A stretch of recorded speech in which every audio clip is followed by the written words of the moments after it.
débutons cette cinquième matinée d'actualité jurisprudentielle organisée par l'ISTO avec, en partenariat avec la DRET. Donc, comme pour les précédentes matinées, vous le savez, l'ambition est de revenir sur les actualités marquantes en matière de relations individuelles et collectives du travail et de protection sociale.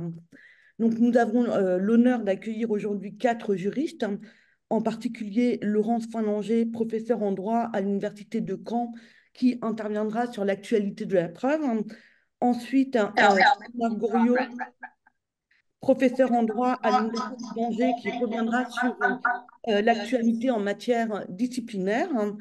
En troisième temps, Louise Fauvard-Gobin, juriste et fondatrice du cabinet Innov Droit, animera donc une session sur les questions de formation, de modification du contrat de travail, de télétravail et de rémunération. Et enfin, Coralie Lazare-Casaroli, maîtresse de conférence à l'Université de Rennes, reviendra sur la faute inexcusable. Donc, comme l'a rappelé Lorraine, je vous rappelle que l'ensemble des interventions et des échanges est enregistré et ce sera en libre accès sur notre chaîne YouTube. Avant de passer la parole à Madame Thomas, je tiens à remercier l'ADRETS pour son soutien dans l'organisation de cet événement et aussi toute l'équipe de l'ISTO pour son organisation et son implication active. Et au nom de l'ISTO, enfin, je remercie l'ensemble des intervenants et intervenantes et également l'ensemble des participants. Je vous souhaite de fructueux échanges au cours de cette matinée. Je vous passe la parole, Madame Thomas. Merci. Oui, merci Madame Delahaye.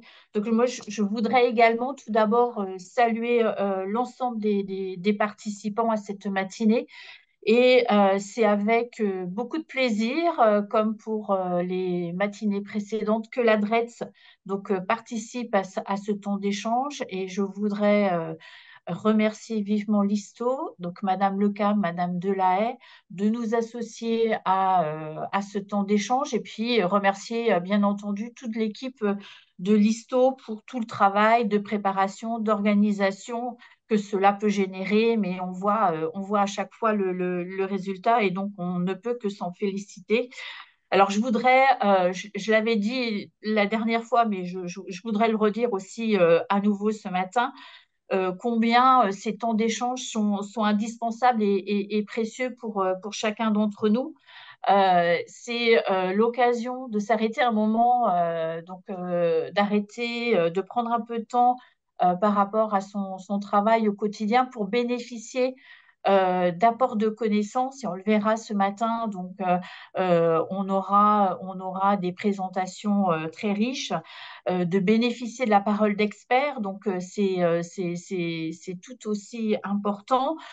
Pourquoi? Pour pouvoir alimenter notre réflexion, faire évoluer nos pratiques, l'enrichir et puis sûrement appréhender de nouveaux sujets. Donc tout ça, c'est important puisque l'objectif derrière, c'est bien entendu d'améliorer le service qu'on rend aux usagers, que ce soit les salariés comme les employeurs d'ailleurs. Je pense que c'est important d'avoir toujours ces éléments, ces enjeux en tête.